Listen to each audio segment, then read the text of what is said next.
Auntie Mickey's house. Oh yeah, yeah. Auntie Mickey's house. Auntie's house. You're in the house. You know you're in the house. Come on in and grab a seat, grab a seat. Come on in and hit that light, hit that light. Oh, you're Aunt Mickey's house. Auntie Mickey's house. Grab a seat, prop your feet. Let's sip some tea, sip that tea. Entertainment, news, and spirituality. From the culture to the fun, Auntie sets the tone. Sets the tone. With a laugh and a truth, she holds the throne. She holds the throne, yeah. Auntie Mickey's house. Come on in now. Auntie Mickey's house. Oh, Auntie's house. You're in the house. You know you're in the house. Come on in and grab a seat, yeah, yeah. Come on in and hit that light. Don't forget now. Auntie Mickey's house. She can roast with a smile, drop wisdom too. Break down the headlines, bring it straight to you. Straight to you, baby. Community strong, conversation grown. Grown talk, baby. Auntie Mickey's house. Make yourself at home, yeah. Come together, every voice is heard. Every voice. Respect the vibe, let's share the word.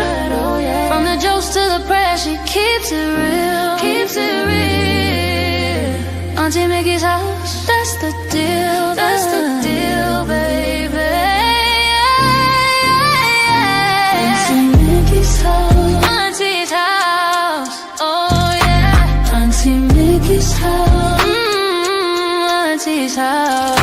Known in the house. You know you're in the house. Come on in and grab a seat. Grab a seat. Come on in and hit the light. Hit the light, hit the light. You're at Auntie Mickey's. Yeah, yeah. Auntie Mickey's house. Auntie Mickey's. Auntie Mickey's house.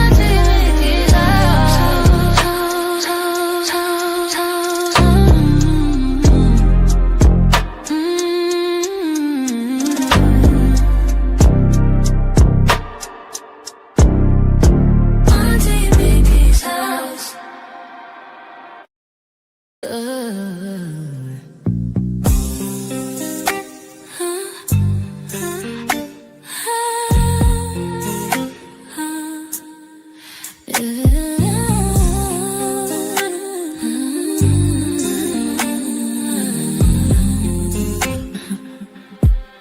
It's Auntie Mickey's house. Oh yeah, yeah, yeah. Auntie Mickey's house.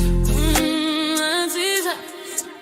You're in her house. You know you're in her house. Come on in and grab a seat. Grab a seat. Come on in and hit that light. Hit that light. Oh, you're at Auntie Mickey's. Yeah, yeah, yeah. Yeah, yeah. Auntie's house. Auntie's house. Auntie's house.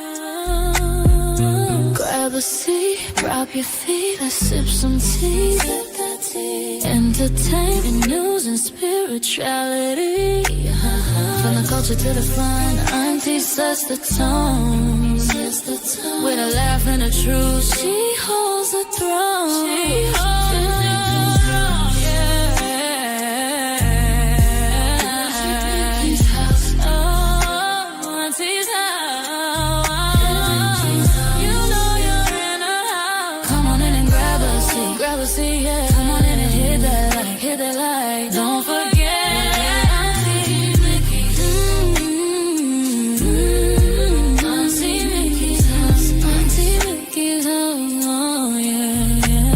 She can roast with a smile, drop wisdom too.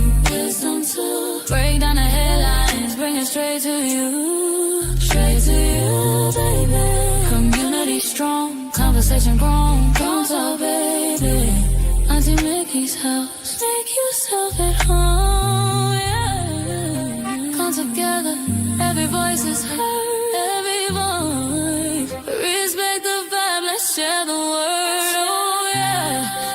To the press, she keeps it real. Keeps it real, keeps it real. That's the deal, that's the deal, baby. Yeah, yeah.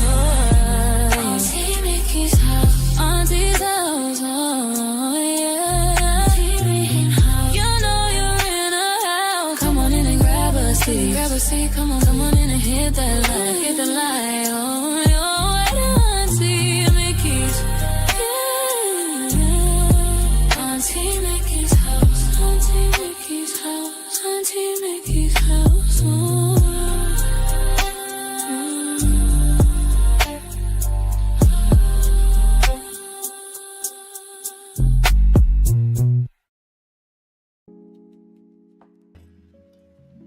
Well, what happened here? What's going on? What's going on with the music? I'll be doggone. I don't know if this is YouTube, StreamYard, or what. But for some reason, my music ain't playing. Ain't this a blip? Can y'all hear me? Put a 1 in the chat if you can hear me. What is going on?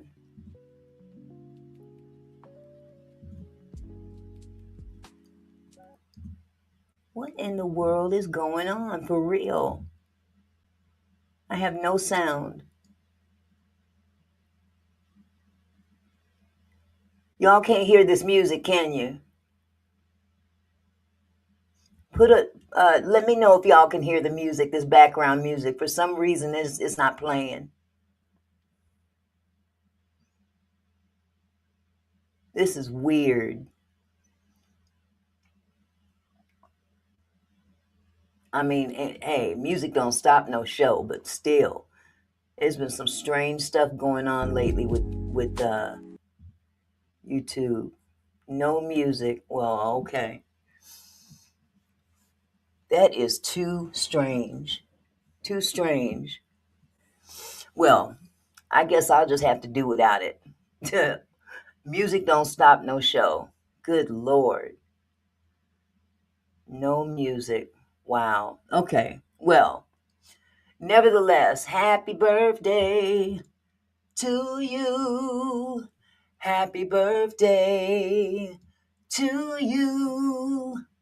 Happy birthday. Ooh, poor voice. Dear Nolan. Happy birthday to you. It's sad that I had to sing it. It's so sad. I had to sing it for you because the voice is gone. Oh, okay. Well, as y'all probably know, today is Nolan's birthday. He would have been 19 years old today. 19.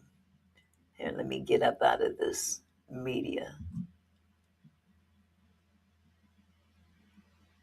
Yes, it was, Barbara. It was a good day. If y'all haven't, and I'll just slide this in real quick. If y'all haven't already heard, Carmelo Anthony got that judge has been recused. Boot his ass up out of there. Get up out of here. You know you ain't right. You know you ain't right. But we'll talk about that at a later time. Today, we're going to talk about Nolan. Nolan would have been 19. Today is the 19th of August, and today would have been his 19th birthday. Well, it is his 19th birthday, but this is his heavenly birthday. And, excuse me, our community has definitely come together to, pay respects to this young man whose life ended on July 4th. And the parents wrote a beautiful letter to him. And I couldn't imagine. Well, yes, I can. I can imagine writing your child a letter on his birthday. I'm going to pull that up and share it with you. Let me get this down real quick. Hello, Cece. Hello, everybody. I'm sorry I didn't get to greet everybody because, man, my doggone music is tripping. So, okay. I'm used to clicking on live music when I get on, but it's told me to go screw myself, so I guess I have to do without it. But anyway, let me go ahead and share this letter with you. You guys may not have seen it, but it's a very touching letter, and man, it's just awful that this happened to him. It's awful, but even better is that we're not going to let it go. We're not letting this go, y'all. It says, today you are 19, no. There are so many things we want to say, but we will keep it simple. As we sit here and reflect on what an amazing kiddo you grew up to be, we can't help but to feel blessed, honored, proud, most of all thankful. Thankful we were able to experience a glimpse of God's love in human form. Although you are no longer physically here with us, we will always celebrate you and the legacy you have left for us to protect. You have taught us so much about life and how every day is a blessing and how we have to do better at just living in the moment. Thank you for being the best son, brother, grandson, nephew, and friend anyone could ever ask for. Thank you for bringing joy, laughter, and real happiness to us each and every day. You are truly our angel. You will be missed every second of every day, and you will never be forgotten, our sweet sunshine. Happy heavenly 19th birthday, No. Remember, don't eat too much Oreo cake and hug grandma for us. And she spoke something in Filipino that I am not going to even attempt to read. It says the taglog to English translation says, "We love you, our beloved son and brother. Love mom, dad, siblings, and family." That is, man, I can't even, I can't imagine having to sit down and write that letter. I can imagine how she feels, but then in the same token, y'all already know my story, so we ain't gonna get into that. But they still don't have answers. They still don't have answers as to what happened to this young man.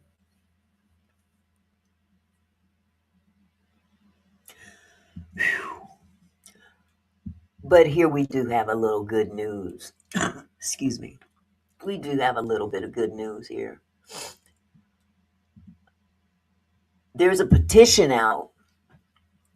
Let me share it with you. About this Staci Turner chick. For those who don't know, Staci Turner is the medical examiner who clearly is, she got some problems. She's got some real problems. She has a tendency to never, she doesn't do right by black people. Let's just be real. When it comes down to signing off on death certificates, autopsies, whatever, she has a tendency to rule them out as accidental or, drowning. These are categories that they're not required to do autopsies. If those are the categories of these individuals, and there's several instances of where there were questionable circumstances behind deaths of young black men in Mississippi, and she shrugged it off as though it ain't nothing but a G thing, baby. That ain't the case. That ain't the case.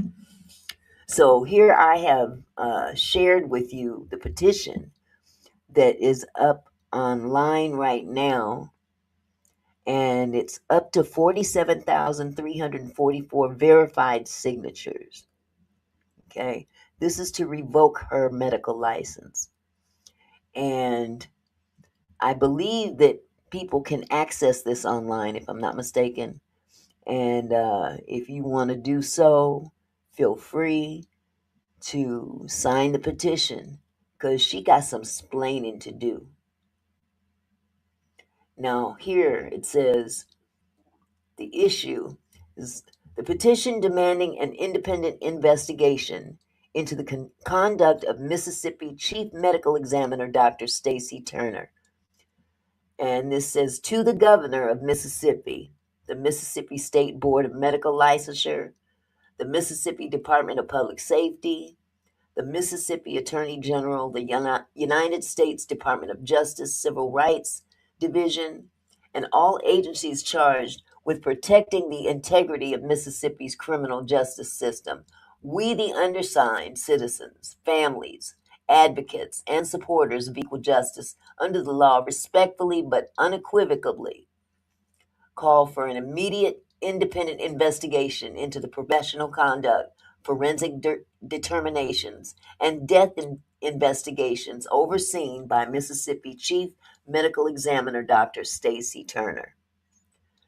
The Office of the State Medical Examiner occupies one of the most consequential positions within Mississippi's justice system. Medical examiners are entrusted with determining the cause and manner of death through objective scientific analysis. Their conclusions influence criminal investigations, judicial proceedings, insurance determinations, and most importantly, whether grieving families ever receive justice. That public trust is compromised whenever credible questions arise regarding the accuracy, consistency, or impartiality of death investigations. Over the past several years, multiple deaths involving African American individuals have generated substantial public concern. Families, independent forensic experts, civil rights advocates, and members of the public have questioned whether these investigations were conducted with the rigor, transparency, and impartiality required by accepted forensic standards. And it goes on to list some of the examples. We've got DeMar Travion, Trey is what he was known by. Trey Reed, he was a 21-year-old Delta State University student found hanging from a tree in September 2025. I did a live about that, as a matter of fact, if you ever want to go back and check that out. It was done last year. Although his death was officially ruled unaliving by his own hand, his family has publicly challenged that determination and commissioned an independent forensic review. Their pursuit of additional examination reflects a profound lack of confidence in the state's investigation. Then there's Damian Cameron. Damian Cameron, following his death after an encounter with Rankin County Sheriff's deputies, Dr. Turner's office classified the manner of death as undetermined. Independent forensic pathologists later concluded that the evidence supported a homicide determination, raising significant questions about the original findings and whether critical evidence was appropriately evaluated. Then there was Shannon Wilson, 13 years old. 13 years old. His family has publicly expressed concern that his body was embalmed before they believed all necessary forensic examinations had been completed, thereby limiting opportunities for additional independent analysis.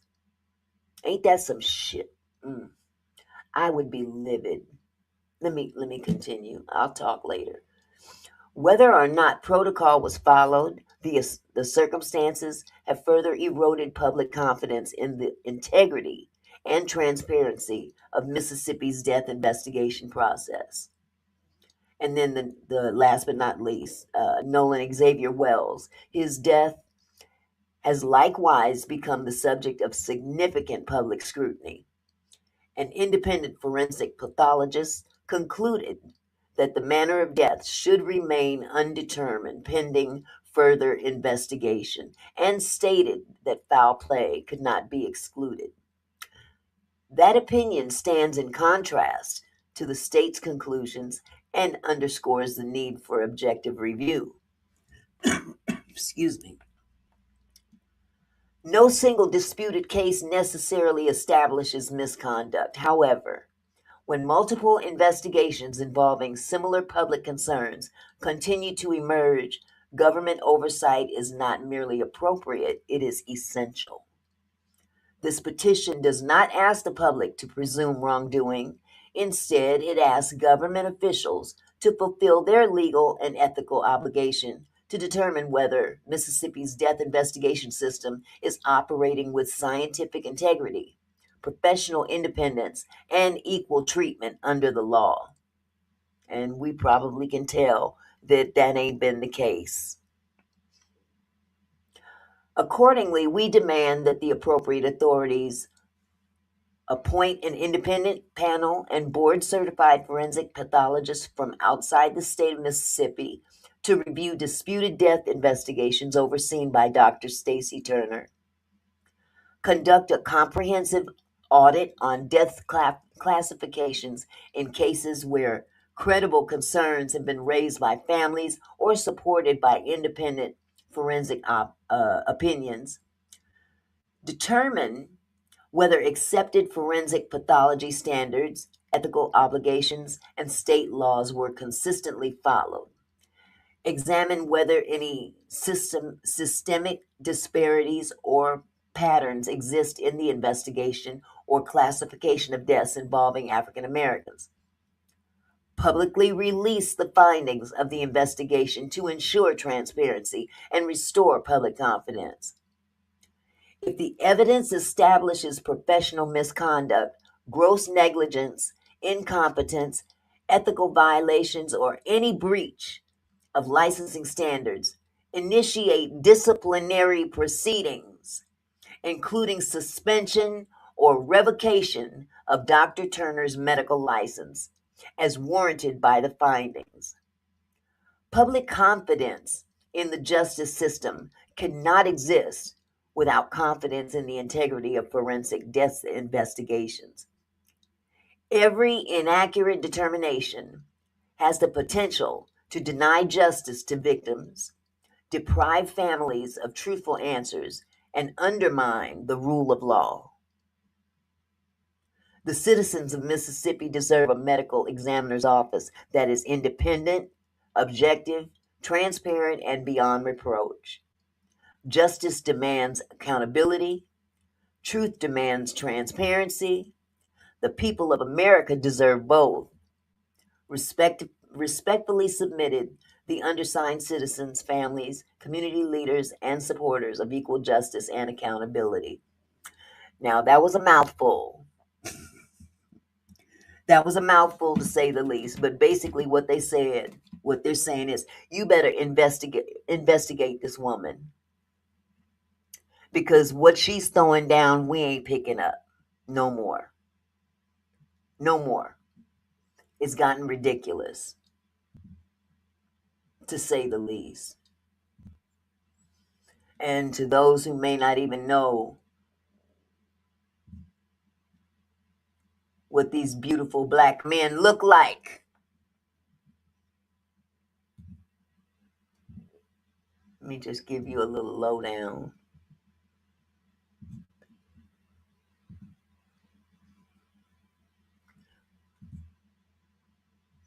Yeah, we have Nolan, Trey, Shannon, or Cannon. I think they said Cannon, then they said Shannon, and then Damian Cameron. These 4 young African American gentlemen, especially these 3. Nolan is still kind of up in the air about her determination. She gotta go, y'all. She's got to go. It's time for Mississippi to do the right thing and get her up out of there. You know what I'm saying? Here, let me get this down off the screen. Now, for some reason, there's something going on with, I don't know if it's StreamYard, I don't know if it's YouTube, I don't know what it is. But this brother, he came out with a really pretty tight, he came out with a tight rap that I would love for y'all to see. Hold on a second. Where'd it go? Don't tell me it's gone. Here we go. Let me share this with you.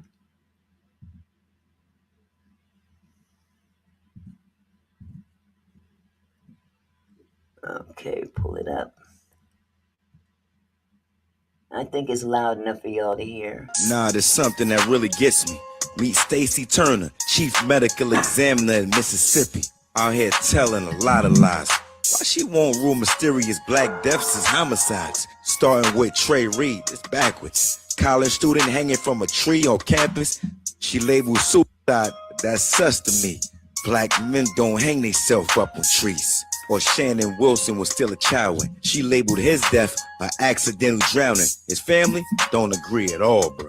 They claim white youth threw him in the water. What about Damian Cameron? Treachery.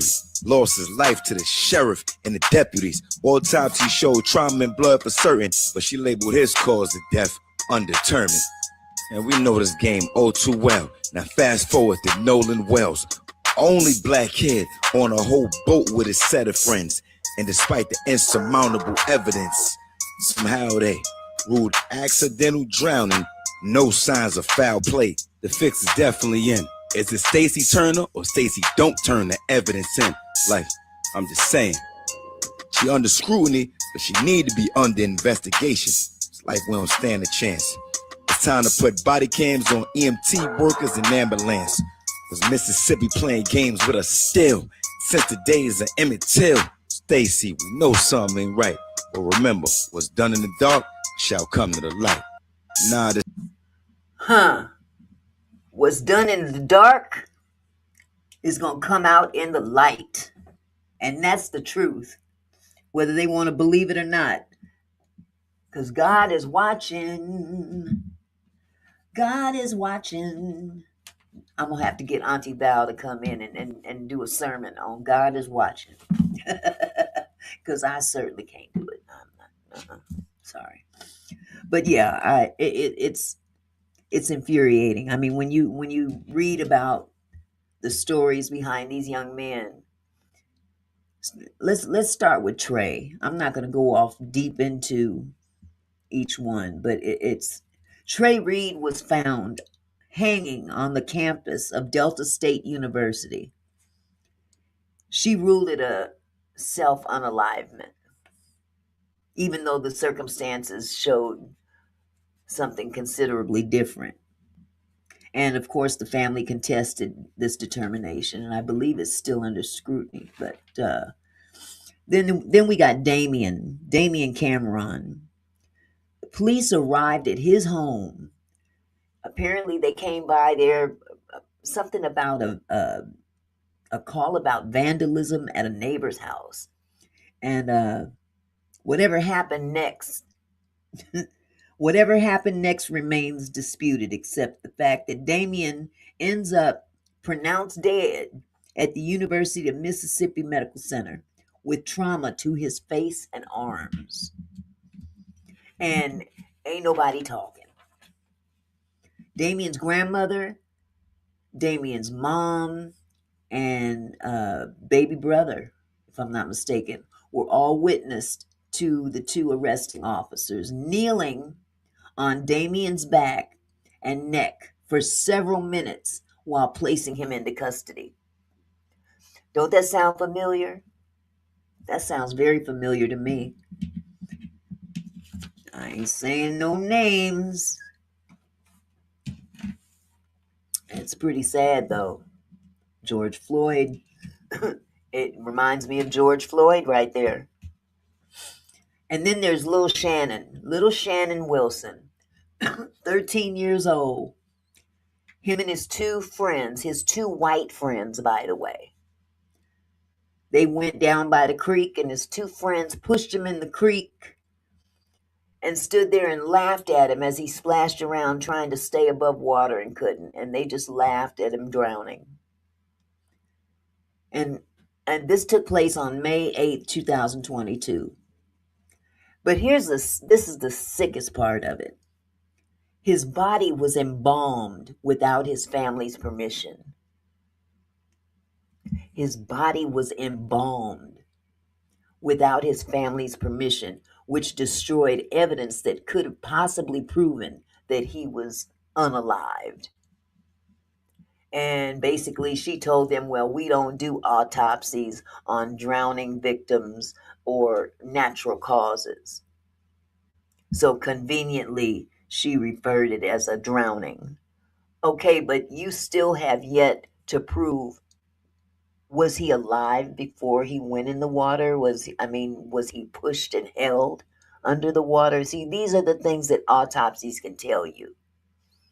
But no, and then to turn around and have this young man embalmed without his family's permission is sick. This is, the audacity of it all is what gets me, and it's because they've been able to get away with it for so long, and time is up. We're out here keeping not just Nolan's name out there, but these other young men as well. And there's the list goes on and on and on. Daniel Irvin on April 13th of 2026, this year, it was ruled as a drowning death. It was at Lake Ray Hubbard in Dallas, Texas. And apparently, he and his white friends jumped off of a railroad bridge over the lake, and his body was then discovered 4 days later. Now, according to the arrest affidavit, Daniel went to Lake Ray Hubbard with 19-year-old Lucas Roper and 16 or 17-year-old unidentified male. And apparently the name of the 16 or 17-year-old is not disclosed because he is still a minor. So according to investigators, and actually basically whatever the little boys told them, they all jumped off the railroad bridge into the lake. And the autopsy narrative says Daniel surfaced once, called out for help, according to the two white boys. This is what they said, and went back underwater. The two surviving white boys did not call 911, didn't notify his family, or report the incident to authorities. As a matter of fact, what they did was they took his clothes and his cell phone, I believe, and tossed them. Put the clothes off in a tree somewhere, tossed them. Oh my God. I get pissed every time I think about it, honestly. I really do. Then there's, of course, Tyler Smith. This happened on the 4th of July, same day as Nolan. Now, he suffered a fatal pow to the head. He was at a party of friends in Lexington, Kentucky. And I don't know how many were present at the party, but he was the only black dude and all these white kids. Okay. Tyler was pow-powed on the 4th of July, same day as Nolan. Wait a minute. This don't read right. He wasn't found 2 days later. But apparently the police came to the house when this happened. Took place on the 3800 block of Bluebonnet Drive. Nothing tastes better with Bluebonnet on it. After reports of a shooting, I just had to throw that in there. Officers found this young man suffering from a gunshot wound to the head.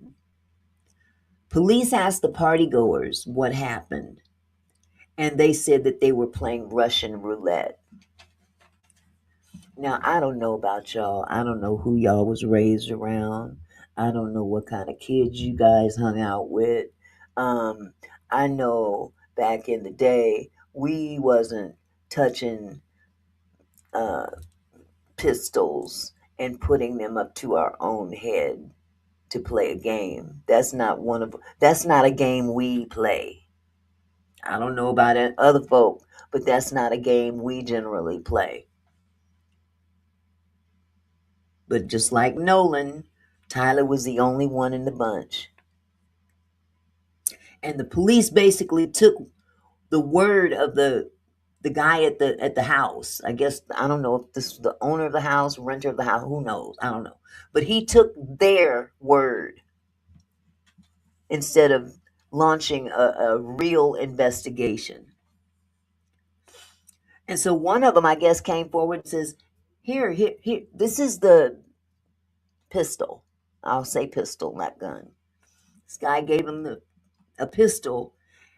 And then the police do an analysis. They look at the pistol and find that pistol didn't match. It didn't match up with the casings on the ground. And that's right there on the scene. Now, any other time, something like that would have been, look, somebody comes up to you and says, oh yeah, he did it to himself. Here's the gun. They don't take no, what do they call it? They didn't test his hands for gunpowder or anything. Nor did they test anybody in the house. They just took their word for it.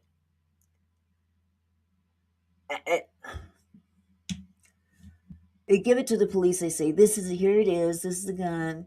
And, it didn't match up with the casings. But to add insult to injury, like I said, the police didn't even bother to test Tyler's hands, to test his hands, let alone anybody else's, for gunshot residue or substantiate the other dude's statement. It's ridiculous. So they basically took the reporter's word as law. So if this gun right here isn't the gun used to unalive Tyler, where is the real gun? That was the question. Now you'd think they would have arrested or at least detained somebody for further questioning, but they didn't. It was a week later that they returned back to the house because the math just wasn't mathing. It wasn't mathing. The guy then hands the police the actual pistol that unalived Tyler. Under the circumstances with the guy lying about the weapon used, they would have arrested him if he had been black. I mean, honestly. But instead, they charged this guy with tampering with evidence. That's all he got. Tampering with evidence. I can't even say it right. I'm so pissed. But this is what they do. This is what they do to the black community. They brush it off as no big deal. They protect the others in clearly wrong situations. You know what I'm saying? But it just goes to show that we may have come a long way, but we really have a long way to go. We really do. Someone was asking me, and this is kind of off topic, but it's still kind of in line with what we're talking about here. But someone was asking me not too long ago, well, that KKK stuff, that was a long time ago. And, those people are probably dead by now, or a lot of them are too old to do anything, blah, blah, blah. Well, this is a generational curse. This Ku Klux Klan and white supremacist movements or groups or whatever you want to call them, those are generational curses. These are behaviors that are taught to children at a very young age. So I did a little bit of research, and even on that, because they don't seem to want to grasp the fact that, that the KKK is still alive and well. It's still alive and well, and I don't think they're going anywhere soon because they're passing this on to their kids. Let me share this with you. Come on, pull up. What is going on with Jesus?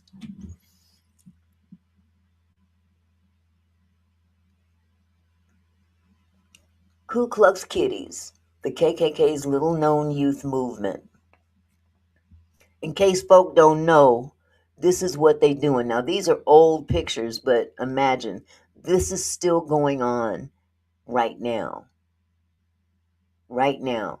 This picture right here is a group of youth being indoctrinated into the KKK. Okay? These are children right here. These are the kids of the KKK and the grandchildren of the KKK. Chances are these kids right now are in their 60s, 70s, and they've passed down the same behavior and same mentality. Says in 1924, a group of 10 children and hundreds of spectators gathered for a mass baptism. There was no mere religious rite. As the children and their parents moved toward the clergyman, they were enveloped by 50 men in white robes. This is the indoctrination. This is the process. It's like a baptism, like they called it. It's like a service. You know, they were the children of the Ku Klux Klan, and their baptism included more than a promise to God. Along with their vows to raise religious children, their parents dedicated their children to the principles and ideals of Americanism. To an outsider, that promise might sound like a patriotic one, but to the KKK, it meant dedicating the children to a lifetime upholding segregation, bigotry, and the violent suppression of anyone who was not a white Protestant. This here is a 7-month-old baby being baptized into the Ku Klux Klan in Long Island, New York. 7-month-old baby. Excuse me. Can you believe it?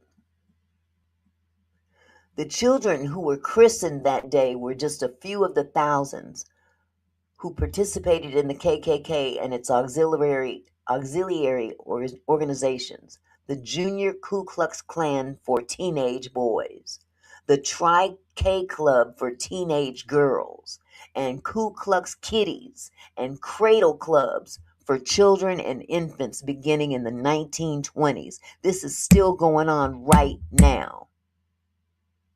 As the invisible empire of the KKK reached its pinnacle of national influence and membership during that era, children took part in the society's rituals, and entire families dedicated themselves to promoting and sustaining the group's white supremacist ideology. In contrast to its original formation as a Southern terrorist organization during the years of Reconstruction, the KKK of the 20th century invited and encouraged the involvement of women and children as part of its attempt to create a core of true believers who would ensure the supposed purity of the white race.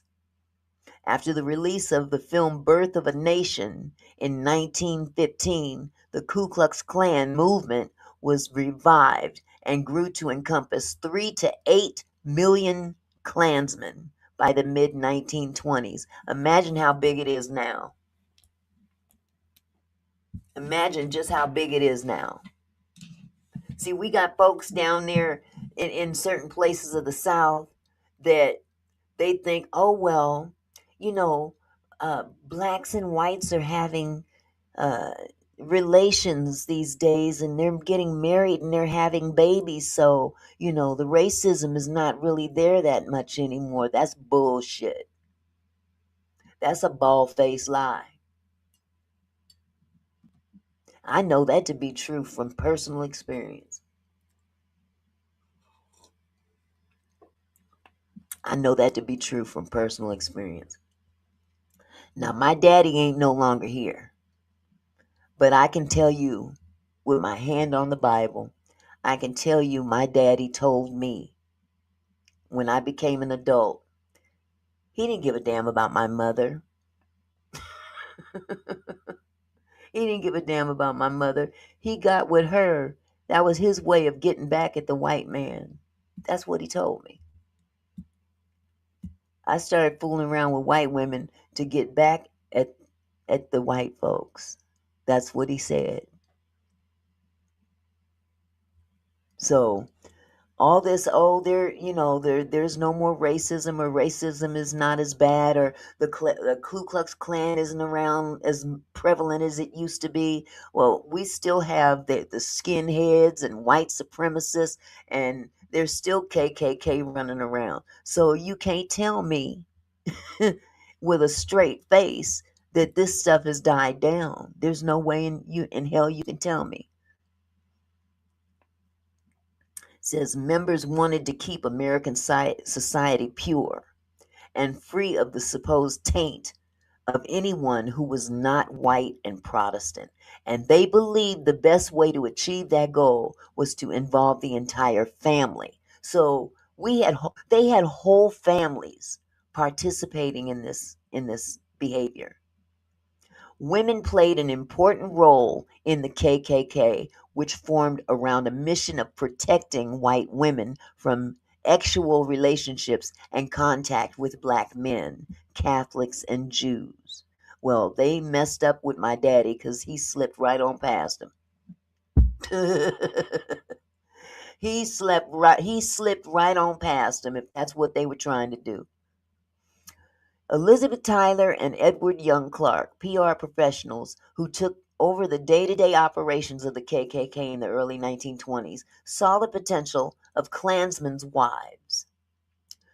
The pair soon realized that women who could newly vote not only yielded political power, but could give much-needed cash to the organization, notes historian Michael Newton.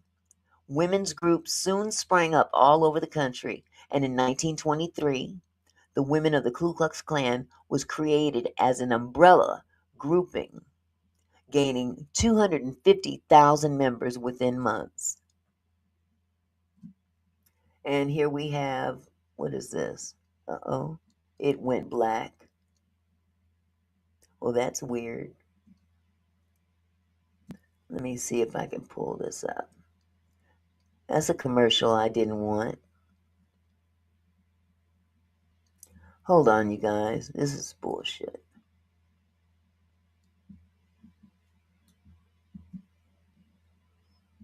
Okay, let me see. Oh, I'm going to have to stop this video. There we go. Okay. What is wrong with this thing? Okay, so nevertheless, the children were next. Sensing even more economical potential and the opportunity to spread its message of white supremacy to a new generation, the Klan opened its doors to young members through 3 auxiliary groups. The first was for boys only. Beginning in 1923, the Junior Ku Klux Klan served as a miniature Ku Klux Klan with its own secret rituals and hateful messages. In Lincoln's, Pennsylvania, for example, a new Junior Ku Klux Klan group announced its presence by blowing a horn and lighting a J on fire next to a burning cross in 1924. The Junior Ku Klux Klan was so popular that writes historian William F. Pinnar, it was active in 15 states. Lord have mercy. Girls had their own opportunity to participate in the Klan, too, as members of the Tri-K Club.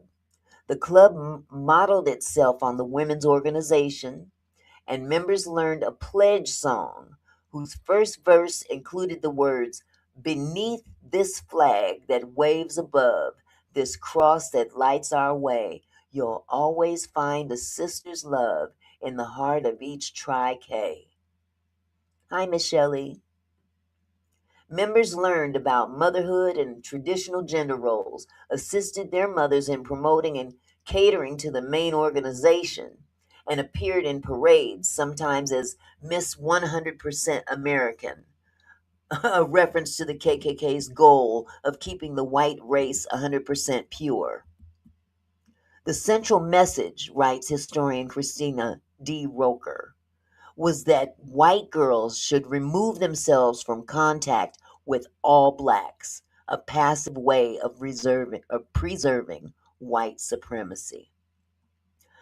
Boys and girls could join their respective auxiliaries starting as teenagers. Before that, children of KKK members were branded as Ku Klux Kiddies. In the 1920s, parade in Newcastle, Indiana, notes historian Glenn Michael Zuber, one float featured a little red schoolhouse surrounded by happy children dressed in miniature Klan robes and sporting a Ku Klux Kiddies banner. Though these younger children primarily participated in parades and enjoyed festive, Klan-sponsored occasions, they were aware of their parents' participation in the Klan. And of course, this is another Ku Klux Klan initiation ceremony in Georgia. And look who's in the middle. This little kid. These are women standing behind him, by the way, because this one has on stockings. But this here is a Ku Klux Klan initiation ceremony in Georgia. Indeed, some had been dedicated to the group from birth. Mass baptisms were a Klan ritual, as was the cradle roll, a group of children whose parents intended to raise them toward participation in the group as they grew. In many ways, life as a child of the Klan followed the social norms of middle-class white society of the time. Children marched in parades, went to picnics and summer camps, and recited the Pledge of Allegiance, but the context in which they played and celebrated was sinister.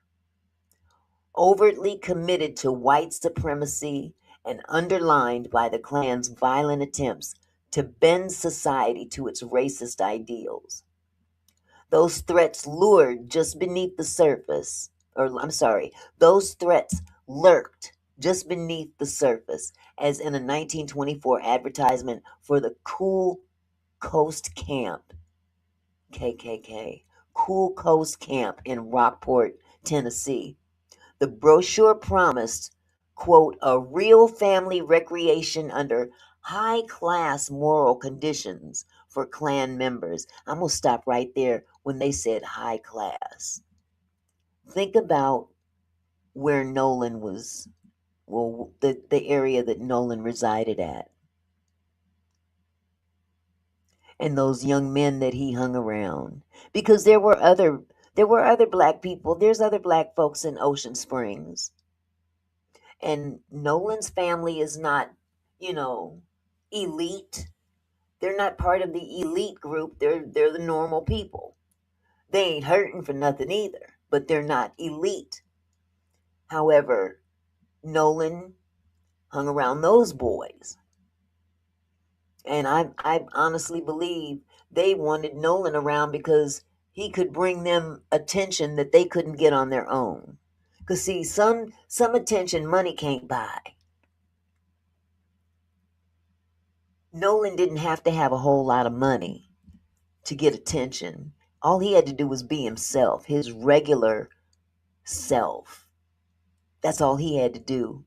He had the charisma. He had the talent. He was athletic. He was all of those things that I'm sure others wanted to be and weren't. Because some people that are born with a silver spoon in their mouth, that's all they have to hang on. The fact that their parents got money and they can have anything they want. But there's some things money can't buy.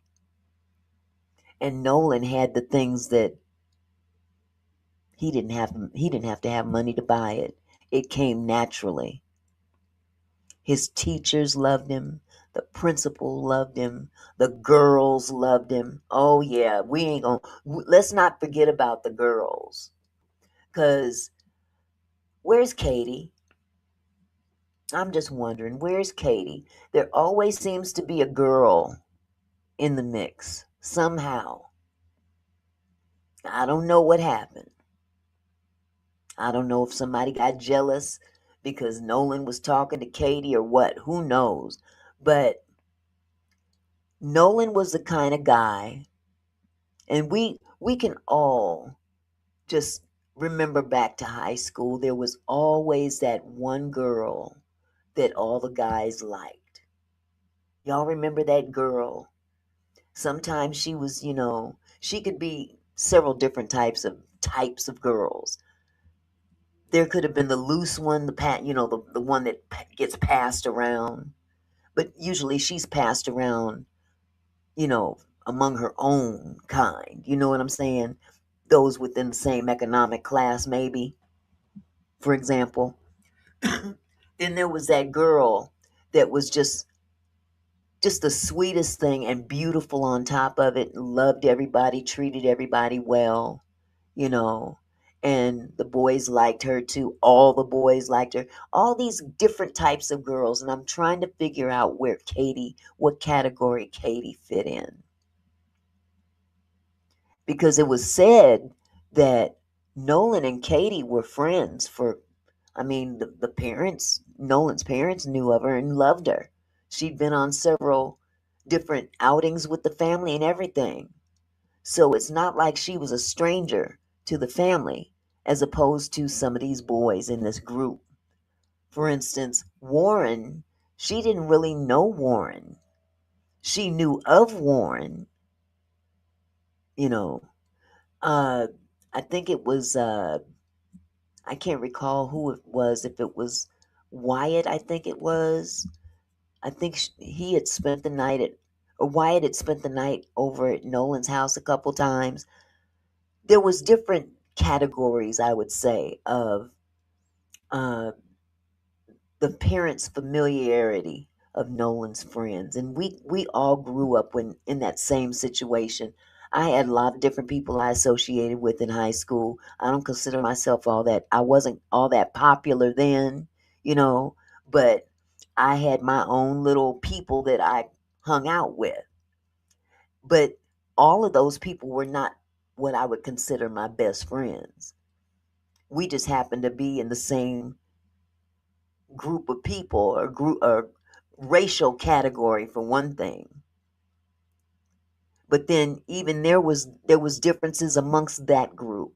You had some that, they were into sports and different things that the others may not have been involved with. There was just a whole lot of categories amongst inside the group. So, but you hung with who you hung with, and you were best friends with who you were best friends with, and your parents knew who your best friends were. Nolan's parents knew who his best friends were. See, we keep hearing the term best friends ever since this happened. Now tell me if I'm wrong. Just tell me if I'm wrong. Put a 1 in the chat after I say this if you think that I'm wrong. Ever since this has happened, and these guys have come out on their platforms, on these interviews with Race Batum Tatum, giving, their story, wearing it out, to be truthful about it. I mean, if they would just shut up, they wouldn't be in the bind that they're in today. Okay? But ever since this came out, and they got up on that, Warren got up on that couch and talked to Brandon Tatum. My best friend, my best friend, my best friend.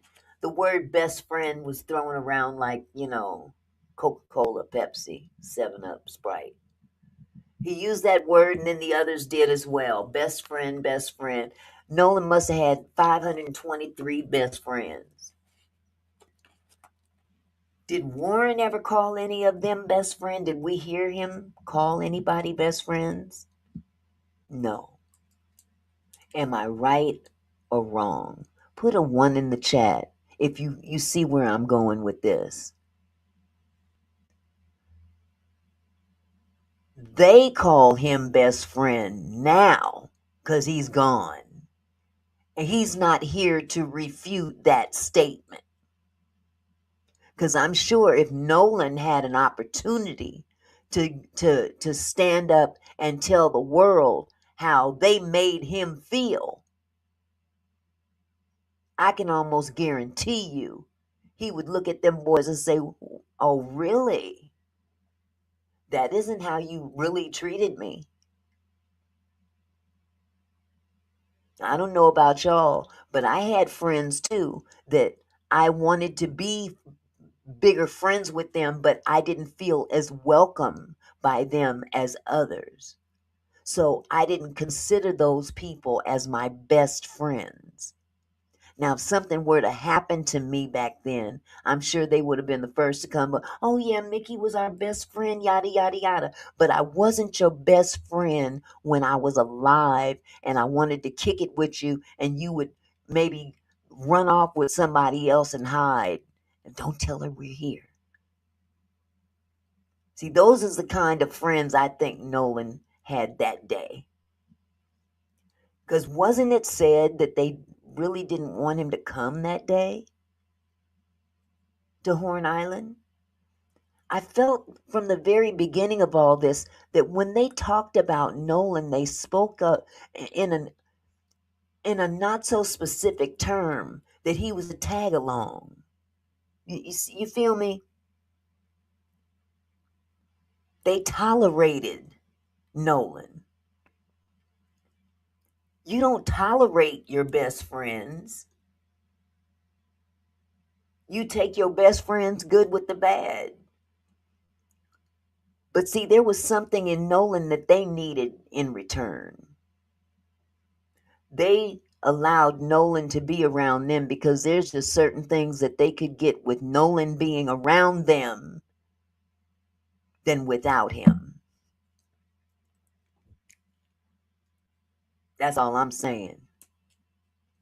Nolan was friends with everybody. I wonder if that's the case with those young men.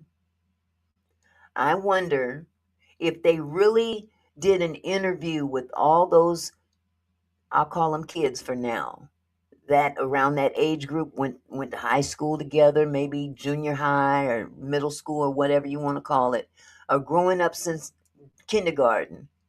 I'm wondering if the same sentiments would be spoken from all those other kids that are not part of the elite status. See, there's something that I found out when I was in school. There was always that group of kids that were the well-off kids. I went to a school called Queen Anne High School. It was set up on the very top of the highest hill in Seattle, Washington, overlooked downtown Seattle. Beautiful view. Beautiful view. And if you lived up on Queen Anne Hill, you were living in a house from old money. Y'all know what old money means, right? Put a 1 in the chat if you understand what I'm talking about. Old money. Old money is that money that has been passed down from generation to generation to generation to generation. These were not brand new mansions, but they were mansions. And then there was those of us that attended that same school that lived across town in the Central District, which was considered the hood back then. And we were bussed out to that school. You had those people, us, okay? Then you had other white people that lived in the area of Queen Anne, but they weren't economically as prominent. Let me put it like that.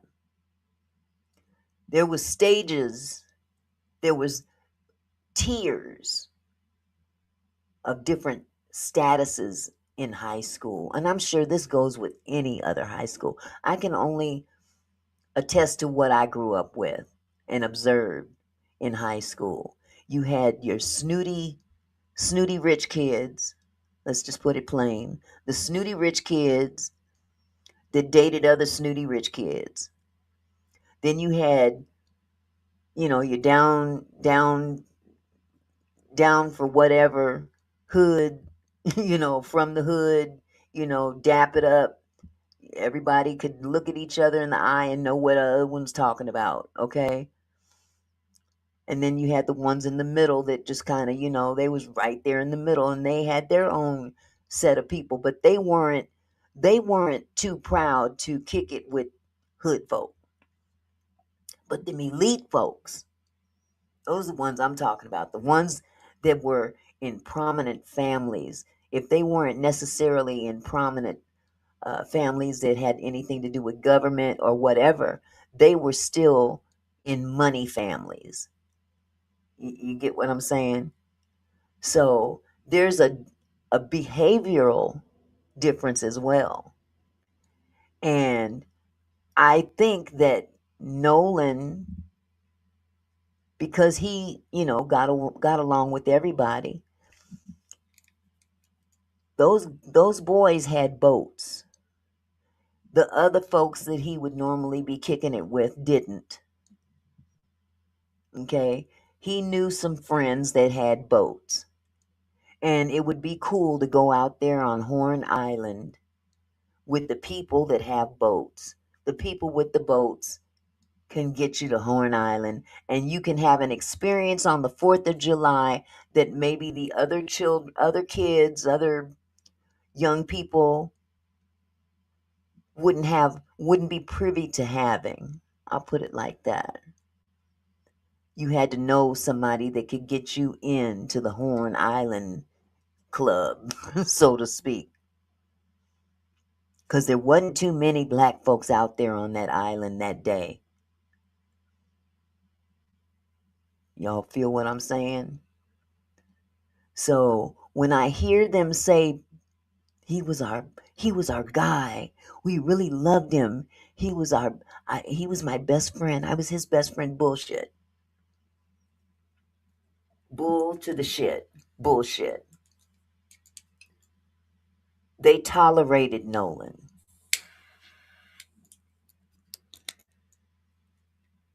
And sometimes Nolan wanted to be around them when they didn't want to be around Nolan. Now, like I said, I don't know what happened, what precipitated him to no longer be with us. But I can honestly believe in my heart that they know. I'm not saying any specific one did anything, but they know something. I believe they know something. So I know I didn't read this whole KKK thing. I'm sure you guys don't want to even. Well, it wasn't that much left to go. Let me just finish this out, okay? See, it says the fiery cross guards you at night, and an officer of the law with the same Christian sentiment guards carefully all portals. The advertisement proclaimed. What was a wholesome summer camp to a child of the KKK was, to their parents, a place devoid of undesirable people and guarded by a sympathetic law enforcement official who the ad telegraphed was a KKK member too. Oh my goodness. Didn't we just talk about something like this? I'm going to highlight this.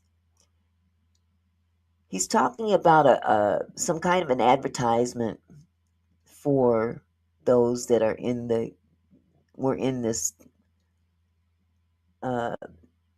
clan group, and I guess they had some kind of an advertisement out there for some activity. It says the fiery cross guards you at night, and an officer of the law with the same Christian sentiment guards carefully all portals, unquote. The advertisement proclaimed. Now, this was an ad. What was a wholesome summer camp to a child of the KKK was to their parents a place devoid of undesirable, and I mean the word undesirable is in quotes, people. What was a wholesome summer camp, Horn Island? What was a wholesome day out on Horn Island to a child of the KKK, of the child of the elite whites of Ocean Springs. What was a beautiful day on Horn Island to a young person of the white elites was to their parents a place devoid of, quote, undesirable people, broke people, black people, a place devoid of, quote, we don't hang with them broke ones people. Keep those people away from our kids because we're not mixing blood.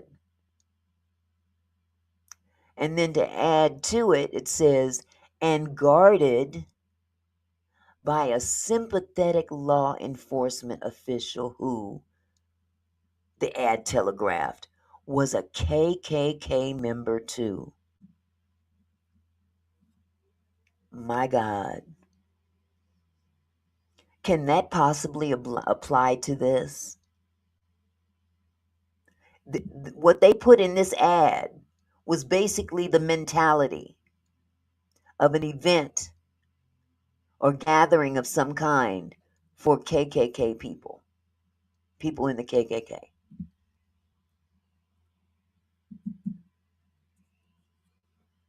Just change a few words here and there and put places instead of another place, and undesirable people. Who would those people be? And who would help put it all up under the rug? The guarded by a sympathetic law enforcement official who's also a KKK member too, who's also maybe in the elite club too, someone that might be related to someone of higher authority too. I just thought that's boy, that shit just jumped out at me. And unfortunately, we only have 13 people in the house. I don't know what's going on with YouTube. I don't know if it's StreamYard. I really don't. But normally we have way more people in here, and I know maybe they done took me out the algorithm. Who knows? Because they doing some real funny style stuff about content creators that are covering Nolan Wells. And I started to see it yesterday, but I'm really seeing it today. For real. I can't remember the last time I had only 16 people in the entire man, whatever. I'm not here to appease them anyway. So y'all share the live if you get a chance and hit the like button. Not that it matters because they do what they want to do. Anywho, nor did chances to participate in a white supremacist life end at summer camp. For a short time in the 1920s, it seemed as if students might be able to attend Klan colleges in both Indiana and Georgia. I was not getting my notification. You didn't get no notifications? Wow. That doesn't surprise me. It doesn't surprise me at all. Ooh-wee. There were KKK. Oh, wait a minute. Let me back up. For a short time in the 1920s, it seemed as if students might be able to attend Klan colleges in both Indiana and Georgia. Neither ever admitted students. There were KKK wedding rituals. There were KKK charitable giving events at which robed Klansmen invaded churches with donations. And after death, there were Klan funerals, which featured flower arrangements that formed the letters KKK. For devoted white supremacists, bigotry could be fostered from cradle to grave. Y'all think that might be happening today? I do. I really do. And it's starting to become so prevalent.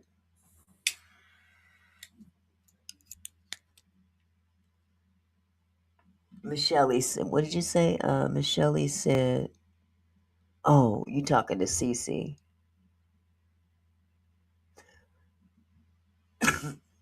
Cece, if you can't contact her, I can. I can just do it after the live. Let's see. Last category. The KKK's second resurgence eventually faded. The victim of the Great Depression, several scandals, and the increasing irrelevance of fraternal organizations in a time of mass media, Social Security, and suburbanization. Though the KKK's whole family image has long since faded, children still hold an appeal for white nationalist groups looking to recruit a new generation. They're recruiting them out there, y'all. Let's see. So do mothers, as a socialist Kathleen Blee notes. Women and mothers have played significant roles in almost every race hate movement of the modern era.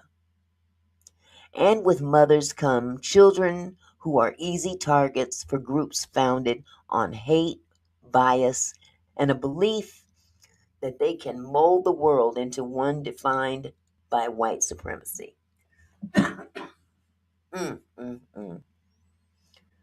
Let's see. Adventurous Youth says, Auntie Mickey, a lot of people may be in Biloxi, Mississippi for the prayer vigil and honoring of Nolan Wells today. That might be the case. It doesn't start yet, though. It starts in 15 minutes. I was going to put it on while I was live, but I can go ahead and end the live so everybody can go to their respective platforms if they want to watch it there. I don't necessarily have to air it here. There's only 16 people here. Hello, Darlene. How are you, love? Darlene, quick question for you. Did you get a notification? Because this has been really strange. Today has been really, really strange here on YouTube. My music went out and nobody's hardly here.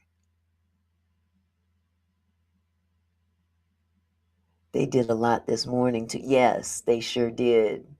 They sure did, Adventurous You.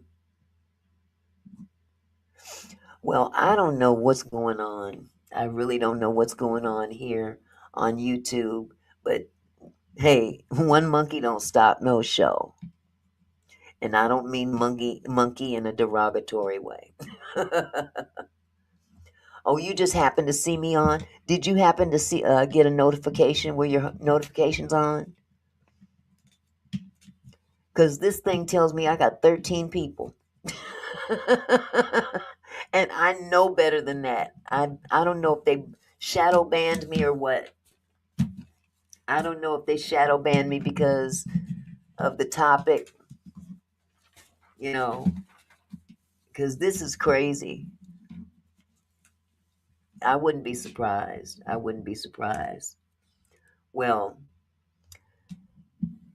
that's okay. That is okay with me.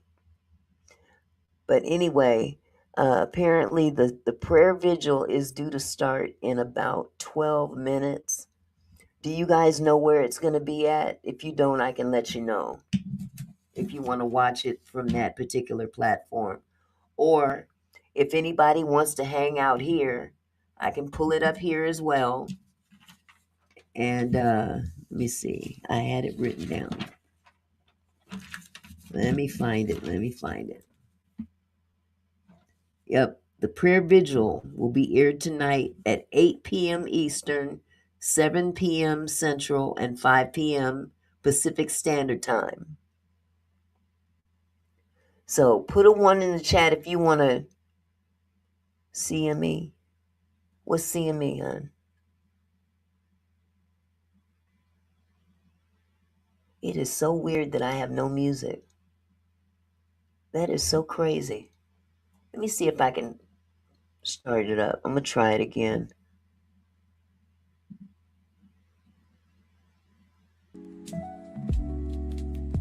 Nothing. It's moving, but there's no sound. Unbelievable. Sound is up and everywhere.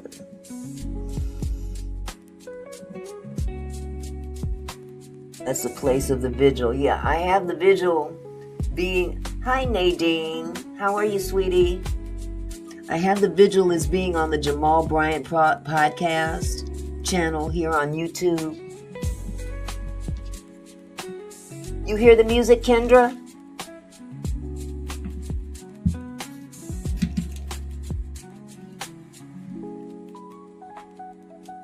You guys hear the music?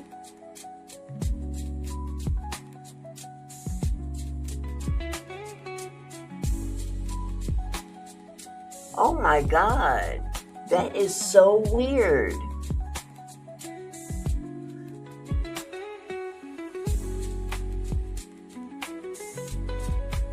I can't hear a bit of it. Oh my goodness. Well, I'm glad y'all can hear it. I'm glad you guys can hear it. Have you been able to hear it this whole time, or just now when I clicked on it again? This is weird. Unbelievable. Okay. Well, you guys hold tight. You guys wanted to watch this on this channel? Because I can pull it up. It doesn't start for another about 10 minutes or so.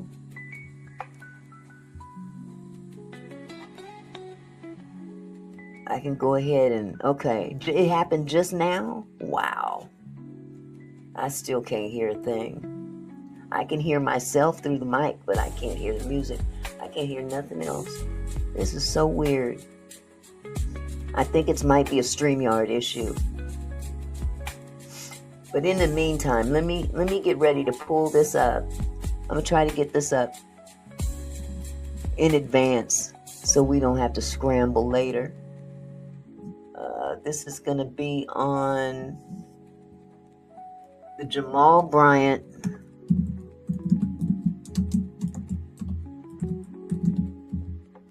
podcast here on YouTube.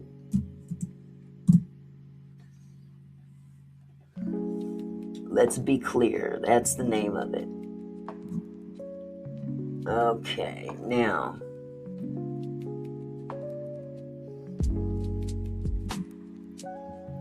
let me see. I wonder if it's being advertised.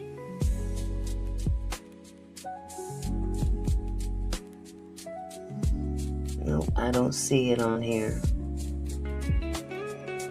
It could be members only, but I don't see anything scheduled for him. Let me subscribe to him and see if that happens, if that works. No, I don't see it. I don't see it.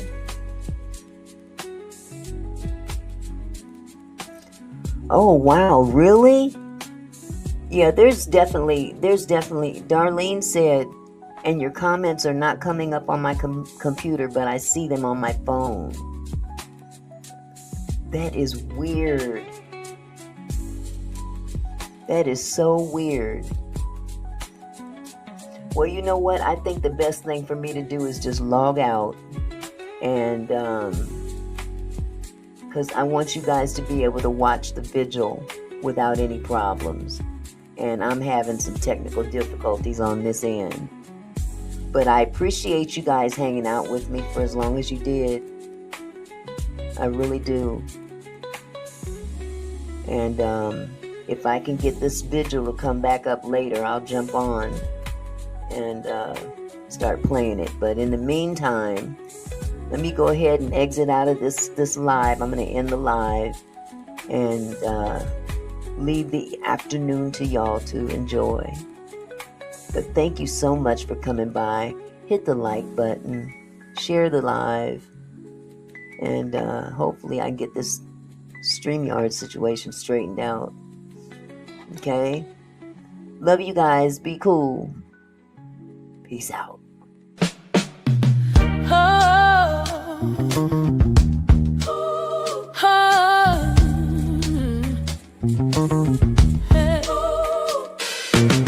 Hey there, my kinfolk. Thanks for stopping by. Auntie Mickey's house, where we reach for the sky. Every comment and smile, you make my heart glow. Together we're strong, together we grow. From gossip to politics, we cover it all. Sharing laughs and thoughts, having a ball. Your support means everything that I know. Feels like family here in this sweet show. So let's keep it flowing, keep the love alive. Every moment together makes me thrive. You're more than viewers, you're my kinfolk. You see my gratitude runs deep as the sea.